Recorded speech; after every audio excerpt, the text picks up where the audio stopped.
Hello YouTube family. Today we are going to discuss chapter 1 in which we will deal with section 3, 4 and 5 जो कि बहुत ही tricky होते हैं और इनसे क्वेश्चंस बहुत फॉर्म होते हैं, तो इन्हें आज हम डिस्कस करते हैं। तो let's start with section 3, the communication acceptance and revocation of proposal. इसमें हमें दो चीज़ें बहुत सिर्फ दो चीज़ें ही हैं, लाइक एनी एक्ट और ओमिशन।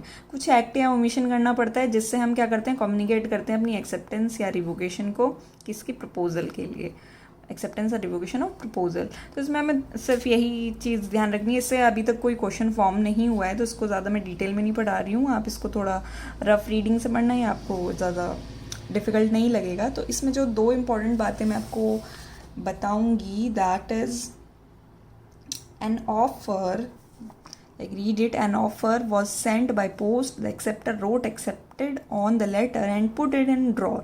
अब कम्युनिकेशन की बात हो ही रही है, एक्सेप्टेंस और रिवोकेशन की, तो कम्युनिकेशन कब माना जाता है? तो कम्युनिकेट जब हम करते हैं किसी से, तो लाइक टू कम्युनिकेशन क्या होता है, लाइक जब टू पार्टीज़ अपने व्यूज़ एक्सचेंज करते हैं, अपनी बात कोई भी बात करते हैं, तो the suppose there are two parties A and B, A कुछ कह रहा है, बी कुछ उसका रिप्लाई कर रहा है, आंसर दे रहा है, रिस्पॉन्ड कर रहा है, फीडबैक दे रहा है, दैट इज़ कम्युनिकेशन। तो यहाँ दोनों आपस में बात कर रहे हैं, दोनों की बातें आपस में एक दूसरे को पता चलना, नॉलेज में आना बहुत ज़रूरी है। तो कम्युनिकेशन कब कंप्लीट होता है, जब ए ने कुछ कहा और बी ने उसको सुना, और बी ने सुना और बी ने ए को रिप्लाई किया, तो दोनों तरफ से क्या हो रहा है, कम्युनिकेशन हो रहा है। तो यहाँ क्या होता है, सपोज हम अपनी एक्सेप्टेंस क्या कर रहे हैं, कम्युनिकेट करना चाह रहे हैं, तो उसके लिए वो एक्सेप्टेंस कब कंप्लीट होगी, हमने तो एक्सेप्ट कर लिया, जिसने हमें ऑफ़र दिया था उसको भी तो हम बताएंगे कि हमने आपका ऑफ़र एक्सेप्ट कर लिया है। तो जब हम उसको बता देंगे तभी एक्सेप्टेंस का कम्युनिकेशन कंप्लीट माना जाएगा। But if a situation arise that like I accepted something, like some a person gave me an offer and I accepted, and but what I did, I put it in the drawer, I wrote my acceptance on a letter and put it in the drawer and forget about it। अब हुआ क्या, मैंने अपनी जो acceptance है वो कभी जो पर्सन ए था उसको बताई नहीं कि हाँ मैंने तुम्हारा ऑफर एक्सेप्ट कर लिया है। तो in that case no agreement is formed because as acceptance never communicated to proposer. जिसने मुझे प्रपोज किया था मैंने उसका ऑफर एक्सेप्ट किया ही नहीं। प्रपोजर क्या होता है, इंग्लिश लॉ में प्रपोजर को ऑफरर कहा जाता है, तो कभी ऑफरर आ जाए लिखा हुआ तो आप कंफ्यूज मत होना, ठीक है। इसी पे ही एक केस है आपका फेल्टहाउस वर्सेस बिनले, इसके केस थोड़े इससे मैच करते हैं इन फैक्ट से, जिसमें था अंकल और नेफ्यू थे। अंकल एक लेटर लिखता है, please I want to purchase your horse, और कोई पर्टिकुलर हॉर्स होता है। सो नेफ्यू क्या करता है, अपने मैनेजर को कहता है कि this is already purchase by my uncle, don't put this horse in auction. अब यहाँ क्या हुआ, अंकल का लेटर रिसीव हुआ नेफ्यू को, और नेफ्यू ने अपने मैनेजर को मना कर दिया कि इस हॉर्स को, बट यहाँ नेफ्यू ने क्या किया, उसने जो ऑफ़र एक्सेप्ट किया अपने अंकल का, वो कम्युनिकेट ही नहीं किया अपने अंकल को कि yes I am accepting your offer and this I will sell this horse to you. So अब यहाँ क्या हुआ, उन्होंने किया ही नहीं, बट अब ये then after auction nephew asked his uncle to purchase this horse, but उसमें क्या होता है, उसने तो बताया नहीं अपने अंकल को कि हाँ मैंने एक्सेप्ट कर लिया है आपका ऑफर, तो ये अंकल रिफ्यूज़ कर देते हैं। तो कोर्ट भी यही कहता है कि यहाँ कोई कॉन्ट्रैक्ट फॉर्म हुआ ही नहीं, uncle is not bound to pay for that horse. So here it is a duty of the nephew, who is the acceptor in this case, to communicate his acceptance to uncle, तभी contract form माना जाएगा। और uncle के knowledge में वो चीज़ आ जानी चाहिए कि हाँ उसने मेरा ऑफ़र एक्सेप्ट कर लिया है, तभी कम्युनिकेशन कंप्लीट होगा, अदरवाइज़ कोई कॉन्ट्रैक्ट फॉर्म हुआ ही नहीं। तो इसके फैक्ट्स आप पढ़ना, इंटरेस्टिंग है, आपको मज़ा आएगा, और फैक्ट्स पढ़ लिएगा आपको ये केस भी याद हो जाएगा। बहुत इंपॉर्टेंट केस है, बहुत ज़्यादा, बिल्कुल आप इसको किसी केस में छोड़ के नहीं जा सकते। Then next is letter of acceptance sent by post in lost in transit. अब दूसरी सिचुएशन ये भी हो सकती है कि एक्सेप्टेंस एक्सेप्ट तो कर लिया और उसने पोस्ट भी कर दी उस चीज़ को, बट वो क्या कि लॉस्ट इन ट्रांजिट, अब वो क्या है बीच में रास्ते में कहीं खो गया। तो अब क्या होगा, लेकिन इस केस में भी क्या हुआ, कम्युनिकेशन ऑफ एक्सेप्टेंस तो कंप्लीट नहीं, then in that case also contract form नहीं हुआ, क्योंकि एक्सेप्टेंस वहाँ तक पहुँची ही नहीं। अब ये तो ट्रांजिट में ही लॉस्ट हो गया। सो ये इलस्ट्रेशन बहुत आता है, बट कहीं कहीं मैंने आंसर में देखा है कि वो बोल देते हैं that is a concluded contract. तो मुझे जहाँ तक लगता है, मुझे थोड़ा समझ में आया, मुझे लगता है इंग्लिश लॉ में ये कॉन्ट्रैक्ट कंक्लूडेड माना जाता होगा, दैट्स वाई कहीं कहीं कंक्लूडेड कॉन्ट्रैक्ट लिखा है। But in Indian law this is not the case, यहाँ पे कॉन्ट्रैक्ट कंप्लीट नहीं माना जाएगा। ओके, सो ये दो चीज़ें बहुत इंपॉर्टेंट है सेक्शन 3 की। सेक्शन 3 अपने आप में इतना इंपॉर्टेंट नहीं है, बट इससे कनेक्टेड ये जो 2 पॉइंट्स है और ये केस है, ये बहुत इंपॉर्टेंट है। The next is communication when complete. अब कम्युनिकेशन कब कंप्लीट माना जाता है? अब कम्युनिकेशन किस किस चीज़ का होता है? प्रपोजल का होता है, एक्सेप्टेंस का होता है और रिवोकेशन का होता है। तो पहले हम करेंगे communication of proposal. Communication of proposal में एक छोटी सी बात जो हमें समझनी है, लिखा है the communication of a proposal is complete when it comes to the knowledge of the person to whom it is made. अब यहाँ क्या है, बस एक वर्ड आपको ध्यान में रखना है, नॉलेज। प्रपोजल कब, कम्युनिकेशन ऑफ प्रपोजल कब कंप्लीट होगा? जब वो नॉलेज में आ जाएगा। किसके? ऑफरी के। ऑफरी कौन है यहाँ? एक्सेप्टर, जो एक्सेप्ट कर रहा है, ठीक है, जो एक्सेप्ट करेगा, जिसको प्रपोजल दिया गया है। तो this is the only word you have in mind. तो नॉलेज, तो इसमें मैं आपको थोड़ा समझा देती हूँ। लाइक ए प्रपोज कर रहा है समथिंग, कुछ भी, कि this is my offer, then B क्या करेगा? इसको एक्सेप्ट करेगा। अब सपोज ए ने 1 जनवरी को लेटर लिखा, कुछ भी हो सकता है वो, और यहाँ क्या हुआ, यहाँ उसने 4 जनवरी को रिसीव किया। अभी क्या है, रिसीव हुआ है सिर्फ, तो यहाँ पे भी हम नहीं मानेंगे कि कम्युनिकेशन ऑफ प्रपोजल क्या हुआ है, पूरा हो गया। यहाँ पे भी नहीं मानेंगे, रिसीव होने पे भी, जब वो उसको रीड कर लेगा, जब उसकी नॉलेज में आ जाएगा, क्योंकि the thing is that knowledge, when it's comes to the knowledge to the person to whom it is made. अब बी को किया गया है, तो बी की नॉलेज में, तो सपोज उसने रिसीव किया और इमीडिएटली उसे रीड भी कर लिया, तो यहाँ क्या होगा, तो सपोज, या फिर हो सकता है 5 जनवरी को रीड किया हो, तो जब उसने रीड किया, जब उसकी नॉलेज में वो चीज़ आ गई, तभी उसको क्या माना जाएगा? कम्युनिकेशन ऑफ प्रपोजल कंप्लीट कब माना जाएगा? जब उसकी एक्सेप्टर की नॉलेज में आ जाएगा, ठीक है। फिर सेकेंड थिंग हम जो इसमें पढ़ते हैं, कम्युनिकेशन ऑफ एक्सेप्टेंस। अब कम्युनिकेशन ऑफ एक्सेप्टेंस ये थोड़ा ट्रिकी हो जाता है, क्योंकि यहाँ सीधा सीधा नहीं पूछा गया है, यहाँ 2 सर्कमस्टेंसेस बनते हैं, 2 सिचुएशन अराइज होती हैं, as against the proposer and as against the acceptor, कि अब इसके अगेंस्ट कब हुआ और इसके अगेंस्ट कब हुआ। तो ये 2 चीज़ें, ये थोड़ा मैं आपको समझाती हूँ यहाँ। लाइक सपोज, अब प्रपोजल की बात ख़त्म हो गई, अब क्या है, ये तो प्रपोजल की बात चल रही थी, अब ये चल रही है बात एक्सेप्टेंस की।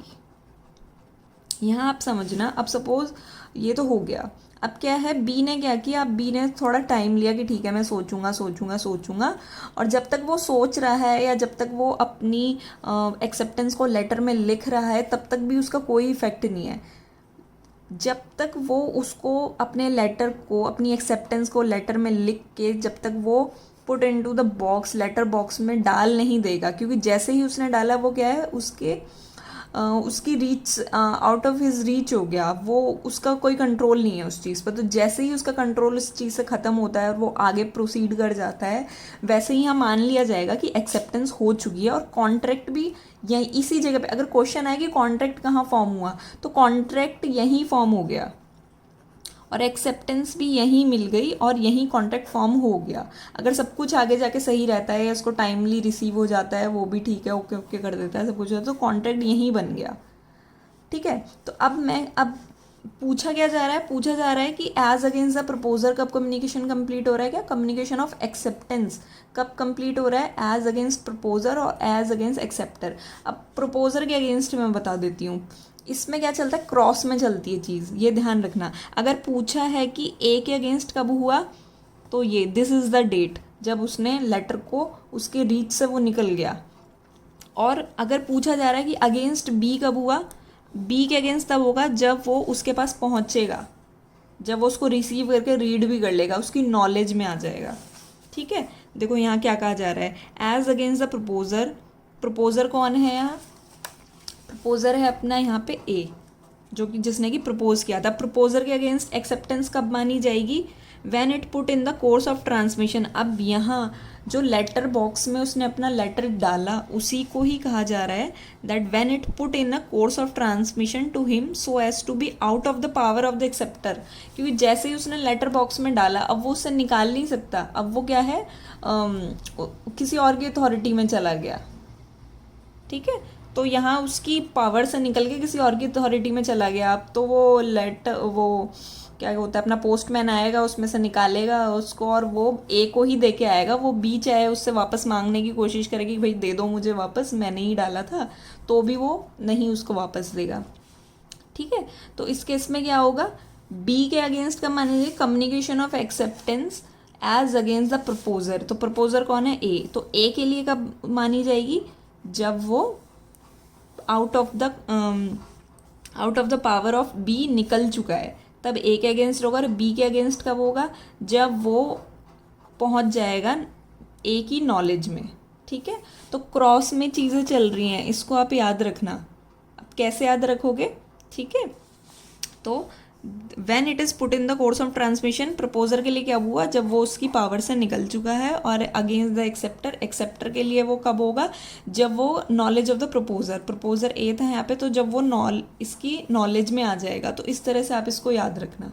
ठीक है, इसमें ही फिर आगे हम चलते हैं द कम्युनिकेशन ऑफ रिवोकेशन। अब उसको तो आपको याद रखना है, क्रॉस में चीज़ें चल रही हैं। ठीक है, अब इसको यहाँ थोड़ा ट्रिकी बना दिया, as against the person who make it. तो जो रिवोक कर रहा है, अब यहाँ ये एक चीज़ क्यों लिखी गई है, against the person who make it, क्योंकि रिवोकेशन ऑफर का भी हो सकता है, जो प्रपोजल जा रहा है प्रपोजल का भी रिवोकेशन हो सकता है, और एक्सेप्टेंस का भी रिवोकेशन हो सकता है। तो इसलिए यहाँ डायरेक्ट नहीं लिखा कि as against the acceptor proposer, ये नहीं ना लिख के यहाँ लिखा गया है as against the person who makes it. Suppose अब रिवोकेशन हो रहा है, कुछ भी हो सकता है वो। प्रपोजल यहाँ क्या जा रहा था, यहाँ प्रपोजल जा रहा था, यहाँ प्रपोजल जा रहा था। अब इसका भी तो रिवोकेशन हो सकता है, और यहाँ क्या जा रही थी, एक्सेप्टेंस जा रही थी। तो यहाँ तो प्रपोजल का रिवोकेशन कौन करेगा, ए, और यहाँ एक्सेप्टेंस का रिवोकेशन कौन करेगा, बी। तो ये चीज़ आपको समझनी है, as against a person who makes it. अब सपोज प्रपोजल की बात कर लो, तो when it put into a course of transmission to the person to whom it is made so as to be out of the power of the person who makes it। तो communication of revocation.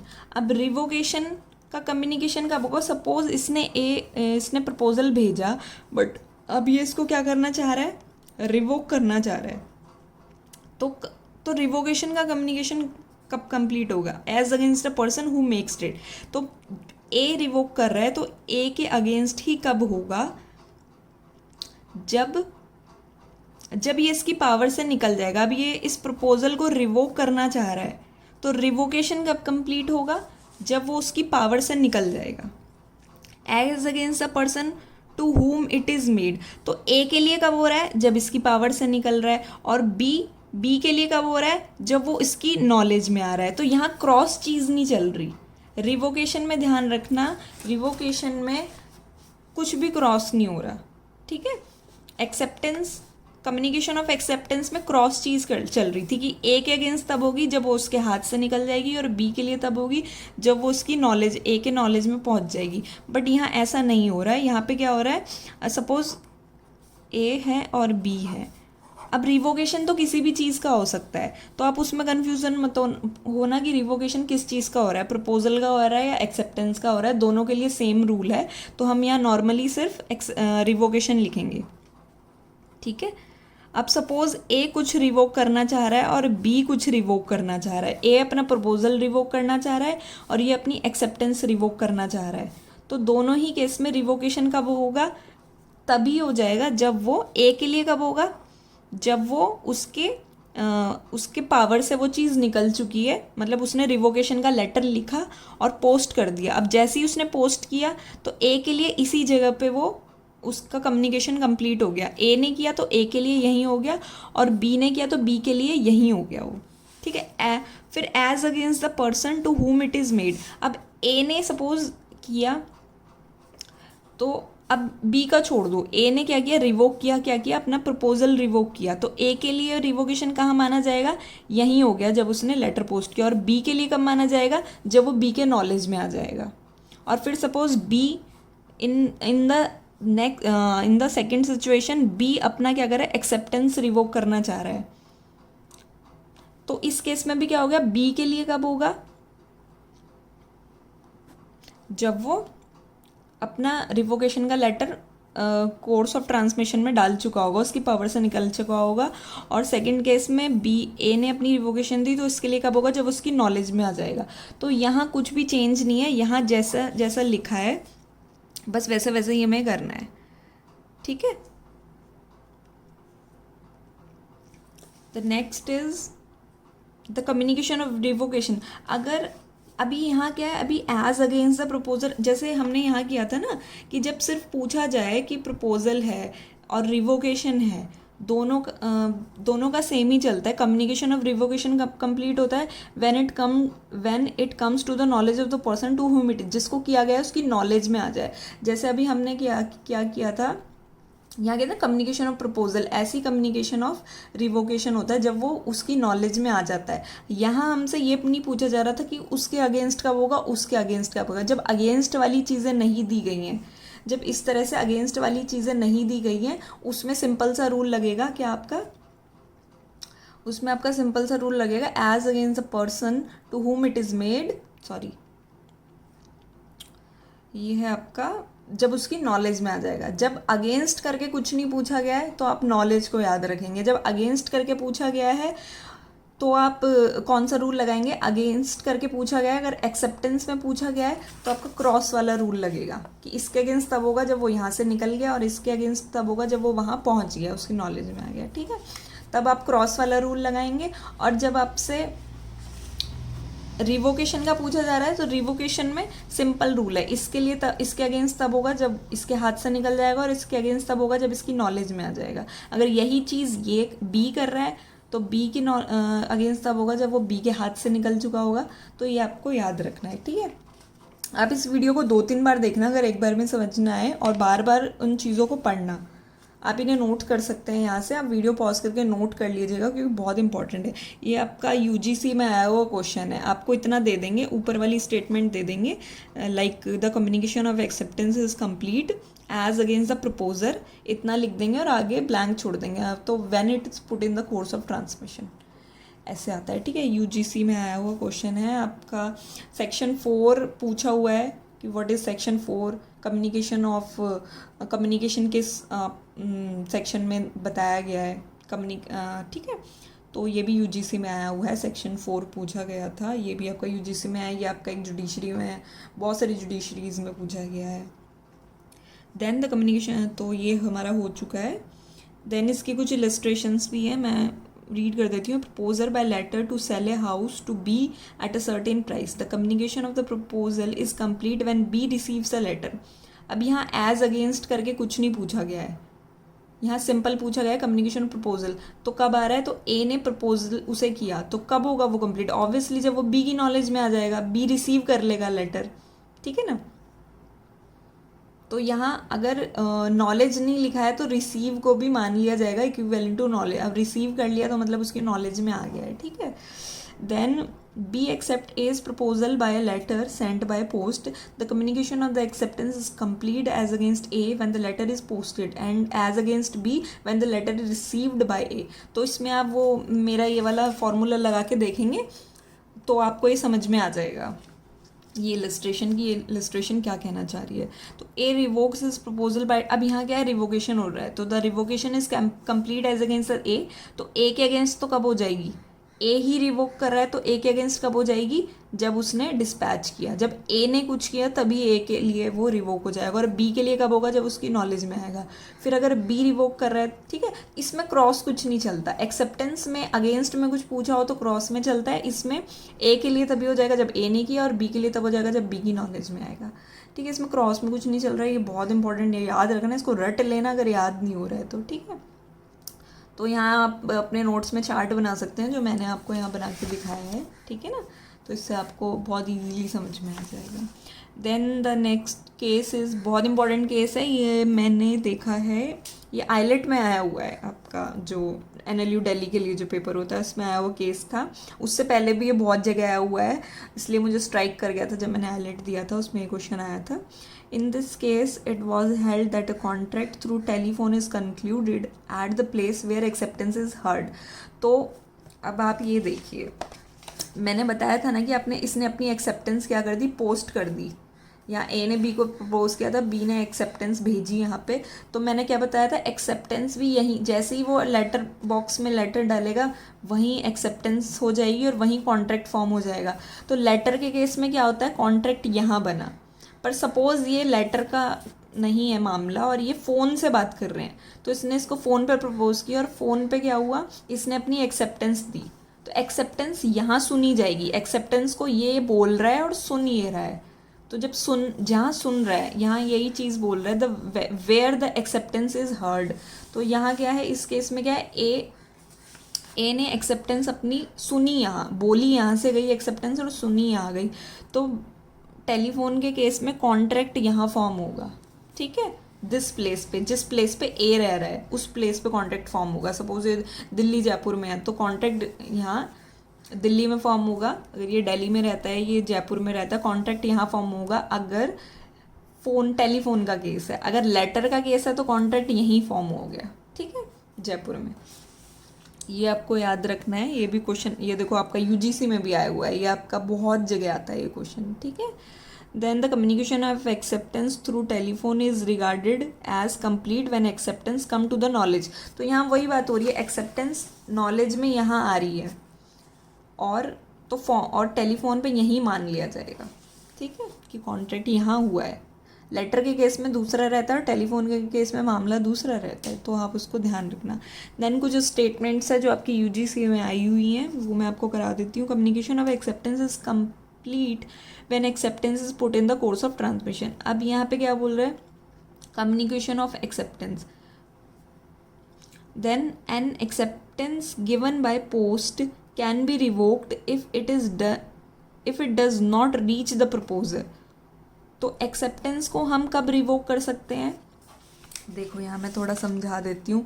अब वो तो चल रहा था कि कब मान ली जाएगी कम्युनिकेशन। अब यहाँ बोल रहा है वो अपनी, अब सपोज यहाँ इसने B ने अपनी एक्सेप्टेंस भेजी, बट अब इसका बीच में ही मन कर गया कि नहीं नहीं यार मुझे एक्सेप्ट नहीं करना, कुछ उसका मन में कुछ भी आया नहीं करना, तो इसके पास कब तक का टाइम है रिवोक करने के लिए। तो इसके पास टाइम है जब तक ये, अब सपोज लेटर से जा रहा है तो लेटर जाने में कुछ टाइम 1-2 दिन लग सकते हैं, तो जब तक ये लेटर एक्सेप्टेंस का इसके पास पहुँचे, इसे रिसीव हो, इसकी नॉलेज में आए, उससे पहले ये अपनी क्या कर सकता है, अपनी एक्सेप्टेंस को रिवोक कर सकता है, ठीक है। यही चीज़ है, मतलब उसकी नॉलेज में आने से पहले आपकी एक्सेप्टेंस का उसको पता चले, उससे पहले क्या करो, आप रिवोक कर लो, ये आपके पास एक ऑप्शन होता है, ठीक है। ये क्वेश्चन आया हुआ है, कभी कभी क्या होता है आपको समझ में नहीं आती चीज़ें तो आप उसको सिंपली रट लेना, क्योंकि आप इसको अफोर्ड नहीं कर सकते छोड़ के आना, क्योंकि आपको पता है इस तरह के क्वेश्चंस आते हैं और यही क्वेश्चन आएगा, कुछ चेंज नहीं हो जाएगा इसमें, तो इसको आप छोड़ के मत जाना बिल्कुल भी, ठीक है। देन तो अब देखो यहाँ क्या पूछ रहा है, communication of acceptance is complete. तो मैंने बताया था ना, तो कम्युनिकेशन का कंप्लीट हो गया, एक्सेप्टेंस का कम्युनिकेशन तो यही कंप्लीट हो गया, कम्युनिकेशन यही कंप्लीट हो गया उसका, क्योंकि यहाँ अगेंस्ट में नहीं पूछा है, यहाँ अगेंस्ट में नहीं पूछा है, except when acceptance put in the course of transmission. अब एक्सेप्टेंस भी यही कंप्लीट हो गई है और कॉन्ट्रैक्ट भी यही फॉर्म हो गया है, तो उसका आप थोड़ा ध्यान रखना, ठीक है।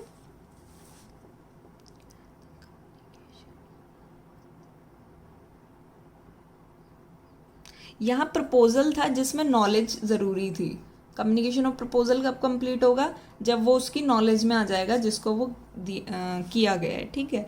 बट यहाँ थोड़ा कॉन्सेप्ट क्या हो गया, चेंज हो गया है, ठीक है। जब वो उसने अपनी put in the course of transaction, जब उसने अपना वो कोर्स में डाल दिया है अपनी एक्सेप्टेंस को, तब कंप्लीट माना जाएगा कम्युनिकेशन ऑफ एक्सेप्टेंस, ठीक है। यहाँ थोड़ा चेंज हो गया तो उसको ध्यान में रखना। यहाँ अगेंस्ट में नहीं पूछा है कुछ भी, यहाँ अगेंस्ट में नहीं पूछा और यहाँ नॉलेज भी नहीं आ रहा कि जब वो उसकी नॉलेज में पहुँचेगा ये भी इसमें नहीं कहा गया है। तो यहाँ क्या सिंपली क्या गया है, जब कोर्स ऑफ ट्रांसमिशन में जब वो जा चुका है तब, ठीक है। इसको भाई रट लेना है यार, अगर समझ में नहीं आया तो, क्योंकि वो पक्का आएगा। आप किसी भी कॉम्पिटेटिव एग्जाम की तैयारी करो, स्पेशली एंट्रेंस एग्जाम्स में तो बहुत पूछा जाता है। यूजीसी में वो बहुत आता है एंट्रेंस, जो भी ड्यू का, और आपका क्लैट में तो अब थोड़ा चेंज हो गया कॉन्सेप्ट, बट क्लैट में और आईलेट में पूछे जाते हैं, ठीक है। Revocation of proposal and acceptance. अब रिवोकेशन में मैं आपको पहले ही समझा चुकी हूँ। A proposal may be revoked at any time before the communication of it acceptance is complete as against the proposer. अब यहाँ क्या है, थोड़ा सा चेंज कर दिया। मैंने क्या बताया था कि रिवोकेशन का टाइम आपके पास कब तक रहता है। अब इसने अब प्रपोजल भेजा, तो ये प्रपोजल कब तक रिवोक कर सकता है, जब तक कि वो लेटर उसके पास बी के पास ना पहुंच जाए। बट अब यहाँ इन्होंने किस तरह से दिया है, इन्होंने थोड़ा चेंज कर दिया है, लैंग्वेज को चेंज कर दिया है, बाकी कुछ नहीं रहा। Time before the communication of its acceptance is complete as against the proposer. अब प्रपोजर ये है, तो जो प्रपोजल का रिवोकेशन इसके अगेंस्ट कब होता है कंप्लीट, बताओ। तो इसके अगेंस्ट तब होता है जब, 1 second, may be revoked at any time before the communication of acceptance. तो communication of acceptance is complete as against the proposer. अब इसके अगेंस्ट एक्सेप्टेंस का कम्युनिकेशन कब हो रहा है, एक्सेप्टेंस का हमेशा क्या चलता है, उल्टा चलता है, ठीक है। तो इसके अगेंस्ट कब होगा, जब यहाँ से वो निकल चुका है, यहाँ से लेटर उसने पोस्ट कर दिया है। तो इसके लेटर पोस्ट करने से पहले पहले आपको क्या करना है, अपना प्रपोजल रिवोक कर लेना है, ठीक है। एज अगेंस्ट द बी, ये क्या बोल रहा है कि against the proposer, as against the A. तो यहाँ क्या बोल रहा है, प्रपोजल वो कब रिवोक कर सकता है, जब वो इसके अगेंस्ट कम्युनिकेशन ऑफ एक्सेप्टेंस पूरा हो उससे पहले। और इसके अगेंस्ट कब होता है कम्युनिकेशन ऑफ एक्सेप्टेंस पूरा, इस जगह पे। तो ये अपना लेटर भेजेगा, उससे पहले इसे क्या करना है, अपना प्रपोजल रिवोक कर लेना है। ऐसे ही एक्सेप्टेंस में होता है। एक्सेप्टेंस में क्या बोल रहा है वो, एन एक्सेप्टेंस में भी रिवोक्ड। अब एक्सेप्टेंस ये क्या कर रहा है, ये भेजता है एक्सेप्टेंस यहाँ से, तो ये उसकी नॉलेज में आए उससे पहले क्या करना है, इसको रिवोक कर लेनी है वो चीज़, वरना कॉन्ट्रैक्ट फॉर्म हो जाएगा, ठीक है। बट नॉट आफ्टरवर्ड्स, उसके बाद वो नहीं कर सकता, ठीक है। तो इसमें क्या बोले, एज अगेंस्ट द एक्सेप्टर। अब कम्युनिकेशन ऑफ एक्सेप्टेंस एक्सेप्टर के अगेंस्ट कब होता है, एक्सेप्टर तो ये है, इसके अगेंस्ट कब होता है कम्युनिकेशन ऑफ एक्सेप्टेंस, मैंने बताया था जब वो यहाँ पहुँच जाएगा, इसकी नॉलेज में आ जाएगा, 10 जनवरी को इसकी नॉलेज में आ जाएगा तब। तो यहाँ क्या है, बस लैंग्वेज थोड़ी चेंज हो गई है, बाकी सब सेम है जो मैंने रफली बताया। अगर आप इसको भूल भी जाओ एक बार, तो प्रपोजल में भी रिवोक, तो ये प्रपोजल कब रिवोक कर सकता है, जब बी अपना लेटर वहाँ से एक्सेप्टेंस का भेजेगा, उससे पहले रिवोक कर लो भैया, ठीक है। अब यहाँ बी अपनी एक्सेप्टेंस भेज रहा है, अब बी को भी मन कर रहा है कि मैं रिवोक कर लूँ, तो बी कब कर सकता है रिवोक, तो ए के पास वो एक्सेप्टेंस का लेटर पहुँचे उससे पहले। तो ये जो एज अगेंस्ट द करके इन्होंने ट्रिकी बना दिया ना, एज अगेंस्ट को आप कैसे समझोगे, जो मैंने पहले समझाया। और फिर नॉर्मल लैंग्वेज में से समझना है तो यही है कि ए तब कर सकता है जब वो लेटर बी के पास पहुंचे, और बी तब कर सकता है जब वो लेटर ए के पास पहुंचे, उससे पहले पहले क्या है, रिवोक कर लो, ठीक है। अब वो कैसे कर सकते हैं, कई बच्चे ये भी कंफ्यूज हो जाते हैं, ऐसा कैसे हो सकता है। सपोज इसने क्या किया, लेटर लिखा बी को, अब बी ए के पास क्या है, टाइम है, जब वो लेटर बी के पास पहुंचे उससे पहले क्या है, रिवोक कर लो। अब रिवोक कैसे करेगा, दूसरा लेटर लिखेगा तो वो ऑब्वियसली उसके बाद ही जाएगा। तो हो सकता है ना कि इसके, ये जयपुर में दिल्ली में है, तो यहाँ कोई इसका रिश्तेदार रहता हो, फ़ोन करके बोल दे भाई इसको बोल देना, या इसी को खुद ही डायरेक्टली फ़ोन कर दे, वो बोले कि भाई आप लेटर आएगा उसको इग्नोर कर देना, मैंने ऐसा कोई प्रपोजल नहीं दिया, इग्नोर कर देना आप, ठीक है। तो दिस इज़ द थिंग। तो आप इसे 4-5 बार देखना वीडियो को, क्योंकि एक बार में चीज़ समझ में नहीं आएगी। और ये वही समझ सकते हैं जिन्होंने एलएलबी में, जिनके टीचर्स ने बहुत अच्छे से एक्सप्लेन किया हो। लकीली मेरे टीचर्स बहुत अच्छे थे, अच्छे होने के बाद भी नहीं समझ में आई थी ये चीज़, तो इसीलिए बार बार पढ़ने पे तब समझ में आई थी ये चीज़। तो टीचर अच्छा भी होगा तो भी हो सकता है आपको समझ में नहीं आए, क्योंकि आपका माइंड धीरे धीरे डेवलप करता है, ठीक है। तो देन ये कुछ इलस्ट्रेशंस हैं। तो a proposal by a letter sent by post, ठीक है, पोस्ट से एक लेटर सेंड करता है to sell his house to B. अब उसे क्या करना है, बी को अपना हाउस बेचना है, ए को बेचना है, बी को बेचना चाहता है वो। B accept the proposal by letter send by post. A में रिवोक इज, अब प्रपोजल कब रिवोक हो सकता है, एट एनी टाइम बिफोर और at the moment when B post is letter. मैंने यही चीज़ बताई है। बी अपना एक्सेप्टेंस का लेटर भेजेगा, उससे पहले वो रिवोक कर ले, वरना वो कॉन्टेक्ट हो जाएगा, ठीक है। बी, अब बी भी अपनी क्या करना चाहता है, एक्सेप्टेंस बी ने भेज दिया, बी भी रिवोक करना चाहता है, तो बी कब करेगा, जब वो बी वाला लेटर ए के पास पहुंचे उससे पहले उसे अपनी क्या करनी है, कम्युनिकेशन, अपनी एक्सेप्टेंस रिवोक करनी है, ठीक है। कम्युनिकेट इट रीचेज ए के पास पहुंचने से पहले। फिर acceptance send through post can be revoked before it come to the knowledge of the offerer. अगर एक्सेप्टेंस भेजी गई है, मतलब दोनों एक ही बात कह रहा है। नॉलेज ऑफ द ऑफरर का मतलब यही है कि उसकी नॉलेज में कब आएगा, जब वो लेटर उसके पास पहुंच जाएगा। तो दोनों चीज़ें एक ही बात बोल रही हैं, ठीक है। Then acceptance of offer by letter और telegram can be complete when it is dispatch. तो जो एक्सेप्टेंस तभी कंप्लीट हो जाती है, मैंने बताया था ना, एक्सेप्टेंस कब कंप्लीट हो गई, यहीं कंप्लीट हो गई जैसे ही उसने अपनी एक्सेप्टेंस का लेटर बॉक्स में लेटर डाल दिया, एक्सेप्टेंस भी हो गई, कॉन्ट्रैक्ट भी यहीं फॉर्म हो गया, ठीक है। Revocation of offer by letter, अब रिवोकेशन कब हुआ, और telegram can be complete when it is dispatch, ठीक है। तो एक्सेप्टेंस और रिवोकेशन में सेम ही चलता है, जब वो डिस्पैच हो जाएगा ना तभी मान लिया जाएगा कि उसके कोर्स ऑफ ट्रांसमिशन से निकल चुका है। अब ये कई बार क्या होता है, थोड़ा लैंग्वेज चेंज कर देते हैं तो समझ में नहीं आता, तो आप इसको बस ये सिंपली रट लो, बार बार प्रैक्टिस करो, सॉल्व करो, ठीक है। ये जुडिशरी में आए हुए क्वेश्चंस हैं, ठीक है। तो आप इनको देख लेना एक बार, हो सकता है मैं कहीं कुछ गलती कर दूं तो आप भी क्रॉस चेक कर लेना, क्योंकि गलतियां सबसे हो जाती हैं, या कमेंट कर देना, जिससे क्या बाकी लोगों को भी पता चल जाए अगर कुछ गलती हो तो मैं भी उसको फिर चेक कर लूँगी। But communication of revocation complete when it come to the knowledge to whom it is made. देखो यहाँ क्या है, एक्सेप्टेंस कब कंप्लीट हो रही है, रिवोकेशन कब कंप्लीट हो रहा है, ये दो अलग चीज़ें हैं। और एक्सेप्टेंस और रिवोकेशन का कम्युनिकेशन कब कंप्लीट हो रहा है, ये दो अलग चीज़ें हैं, समझ रहे हो ना आप। देखो आप, हो सकता है इसको देखने के बाद आप कंफ्यूज हो गए हो कि ओहो ये क्या आ गया अब, ठीक है। ये समझ लो इस चीज़ को, यहाँ पे बार बार पढ़ना इस चीज़ को। कम्युनिकेशन ऑफ रिवोकेशन अलग चीज़ है और रिवोकेशन अलग चीज़ है, ठीक है। कब रिवोकेशन अलग टाइम पे कंप्लीट होती है और कम्युनिकेशन का रिवोकेशन अलग टाइम पे कंप्लीट होता है, ठीक है। ये आपको कहीं और नहीं मिलेगा इतना डिटेल में जितना मैं आपको आज करवा रही हूँ। Offer is said to be accepted, offer को कब एक्सेप्ट मान लिया जाएगा, when the acceptance is put in the course of transaction. मैंने बताया ना, एक्सेप्टेंस कब कंप्लीट हो गई, जब उसने अपना एक्सेप्टेंस भेज दिए, लेटर बॉक्स में डाल दिया है लेटर को, ठीक है। Offer is said to be accepted, चलो हो गया। देन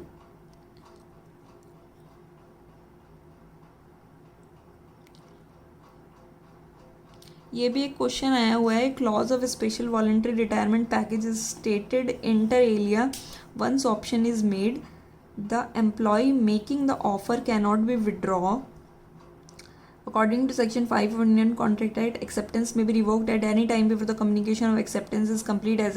अब इसमें बोल रहा है कि एक बार आपने अपना वो दे दिया, अपना ऑफर दे दिया, उसके बाद क्या है, आप रिवोक नहीं कर सकते। अपनी एक्सेप्टेंस दे दी तो अब अपनी एक्सेप्टेंस को रिवोक नहीं कर सकते। बट सेक्शन 5 एक सिचुएशन थी ऐसी जहाँ ऐसा हुआ था, बट सेक्शन 5 कहता है कि आप कर सकते हो revoke at any time before the communication of acceptance is complete as against the acceptor.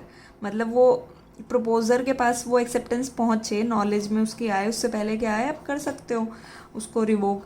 But यहाँ क्या था, इसमें यह था कि उसको अलाउ नहीं किया गया था। एक किसी ने क्या किया था, इस क्लॉज था कहीं पे, स्पेशल वॉलंटरी रिटायरमेंट पैकेज था, उसमें एक क्लॉज था कि आप रिवोक नहीं कर सकते हो, बट सेक्शन 5 तो बोलता है आप रिवोक कर सकते हो। Then provisions of special voluntary retirement package shall be enforceable since it is statutory in nature. क्योंकि ये भी ये क्या है, एक स्पेशल लॉ समझ लीजिए आपको, जहाँ पे भी स्पेशल लॉ कुछ बना होता है तो वहाँ स्पेशल प्रिवेल करता है। तो वहाँ ये क्लॉज था कि आप रिवोक नहीं कर सकते हो एक बार आपने एक्सेप्टेंस दे दी तो तो यहाँ यही था, तो यहाँ पे क्या है, ये इसका ओवरराइडिंग इफेक्ट हो गया इसका सेक्शन 5 के ऊपर। ठीक है, तो ऐसी भी सिचुएशंस आ सकती हैं जहाँ पे सेक्शन 5 अप्लाई ना हो, कुछ और अप्लाई हो रहा हो। ठीक है, तो offer and acceptance are revocable, ये रिवोक हो सकती हैं। ये सिंपली पूछ लिया जाता है कि हो सकती हैं नहीं हो सकती, तो आप ध्यान रखना। ए proposal can not be revoked after the communication of its acceptance is complete. ठीक है ना, ये वही चीज़ बता रहा है कि तब नहीं हो सकता जब उसकी क्या है, कम्युनिकेशन कंप्लीट हो चुका है उसका, मतलब आप ए ने भेजा था, बी को पता चल गया, अब वो नहीं कर सकता। बी ने भेजा था, ए को पता चल गया, अब वो नहीं कर सकता। भाई एक दूसरे के पता चलने से पहले ही रिवोक कर लो। ठीक है, फिर बट कैन बी रिवोक, कब रिवोक हो सकता है, by failure of accepted to fulfil a condition president to. अब क्या है, ए ने उसको भेजा था, बी को अपनी प्रपोजल भेजा था, सपोज उसने बोला था कि आप प्रपोजल को एक्सेप्ट करना, कैसे करना, आप ये चीज़ परफॉर्म कर देना तो मैं मान लूँगा कि आपने एक्सेप्ट कर लिया। अब उसने वो चीज़ परफॉर्म ही नहीं की, कोई कंडीशन उसके साथ प्रेसिडेंट थी, आप ऐसा करोगे तो ही मैं मानूंगा एक्सेप्टेंस को, वो उसने नहीं की, तो वो क्या है, उसको नहीं माना जाएगा accept. By lapse of time, एक स्पेसिफिक टाइम पीरियड दिया था कि भाई आप 10 दिन के अंदर अंदर, 15 दिन के अंदर अंदर मुझे क्या करना, एक्सेप्टेंस भेज देना। अब वो क्या कर रहा है, 20 दिन बाद, 25 दिन बाद भेज रहा है अपनी एक्सेप्टेंस को, तो वो नहीं माना जाएगा, टाइम लेप्स हो गया है, कोई एक्सेप्टेंस नहीं मानी जाएगी। By insanity of the proposer, अब प्रपोजर ने क्या किया था, ऑफर तो भेजा था, प्रपोज तो किया था, बट क्या हुआ, उसकी एक्सेप्टेंस आने से पहले पहले क्या हो गया, वो इंसेन हो गया, अनसाउंड माइंड हो गया। तो if the fact of the insanity come to the knowledge, और ये क्या, और इसमें भी एक दूसरी बात है कि एक तो वो इंसेन हो गया, दूसरी बात उसकी नॉलेज हो गई किसको, एक्सेप्टर को।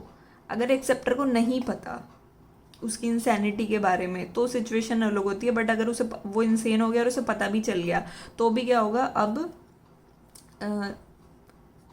तो रिवोक हो सकता है। ठीक है, उसको रिवोक ही माना जाएगा। तो किन किन केसेस में रिवोक हो सकता है, जब कंडीशन फुलफिल नहीं की, टाइम लेप्स हो गया और इंसैनिटी ऑफ द प्रपोजर। ठीक है, इन केसेस में रिवोक हो सकता है। So a proposal may be revoked at any time before the communication of it acceptance is complete as against the proposer but not afterward. तो इसमें वही है, सिंपल लैंग्वेज में बोले तो प्रपोजल कब रिवोक हो सकता है, ए सपोज कोई पर्सन है, राम ने प्रपोज किया शाम को, अब राम क्या कर सकता है, कब तक उसको रिवोक कर सकता है, जब तक वो शाम की नॉलेज में आ जाए, बट उसके बाद नहीं कर सकता। अगर शाम की नॉलेज में वो चीज़ आ गई है, अब राम उसको रिवोक नहीं कर सकता। फिर ये बोल रहा है section 5 the Indian contract act deals with the revocation of proposals and acceptance. तो उसने बोला है कि रिवोकेशन एक्सेप्टेंस से डील कौन करता है, सेक्शन 5। तो इसमें है both are true and B is the correct explanation of A. जो बी है, स्टेटमेंट बी है, वो उसकी करेक्ट एक्सप्लेनेशन है, क्योंकि ये चीज़ किस में कही गई है, ऑब्वियसली सेक्शन 5 में कही गई है। इस तरह के जो स्टेटमेंट रिलेटेड क्वेश्चन हैं वो बहुत आते हैं, असर्शन और रीज़न इनको हम कहते हैं, ये बहुत आते हैं यूजीसी नेट में। तो जो भी यूजीसी नेट की तैयारी कर रहे हैं, इस टाइप के क्वेश्चन को प्रैक्टिस कर ले। कहीं से भी कोई क्वेश्चन बैंक यूजीसी का आ रहा हो, उन्हें प्रैक्टिस करे। प्रीवियस ईयर क्वेश्चन तो करने ही करने हैं, क्योंकि वहाँ से तो डायरेक्ट उठ के आ जाते हैं। मुझे तो लगता है 50% सिलेबस क्वेश्चंस रिपीट ही हो जाते हैं। ठीक है, ओके, थैंक यू। आज के लिए इतना ही। आप प्लीज़ इस वीडियो को 2-3 बार देखना, अदरवाइज़ ये आपको हो सकता है समझ में नहीं आए। ओके, और आपको मेरा ईमेल आईडी बताइए, मैं आपको फिर से बता देती हूँ, legalknowledge35@gmail.com। इस पे आप मुझे करना। अभी मेरे पास कुछ नोट्स भी हैं जो कि यूजीसी के पेपर 1 के नोट्स हैं, कंप्लीट्स नोट्स हैं। कंप्लीट्स में इसमें मैथ्स नहीं है, मैथ्स, रीजनिंग, लॉजिकल रीजनिंग है इसमें, जो मेरे पास नोट्स हैं। ठीक है, मैथ्स नहीं है उसमें, रीजनिंग नहीं है, और एक आपका कॉम्प्रिहेंशन पैसेज जो आता है, ठीक है। कॉम्प्रिहेंशन पैसेज जो आता है वो नहीं है, ये इसके लिए मैं आपको एक बुक दे दूंगी, उसमें से आप प्रैक्टिस कर सकते हो। अगर आप मेरे ये नोट्स लेंगे यूजीसी पेपर 1 के, तो मैं आपको इनमें से इन ये कैसे प्रिपेयर करना है ये भी मैं आपको पर्सनली गाइड करूँगी। मैं आपको अपना एक कॉन्टैक्ट नंबर प्रोवाइड करूँगी, अगर आप इसको लेते हैं तो एक कॉन्टैक्ट नंबर प्रोवाइड करूँगी, उसमें आप मेरे से डायरेक्टली बात कर सकते हैं। कोई भी कन्फ्यूजन हो, कोई भी क्वेरी है तो और इसके लिए तो मैं आपको बुक्स दे दूँगी, ये उनमें नहीं है। Then, okay, thank you.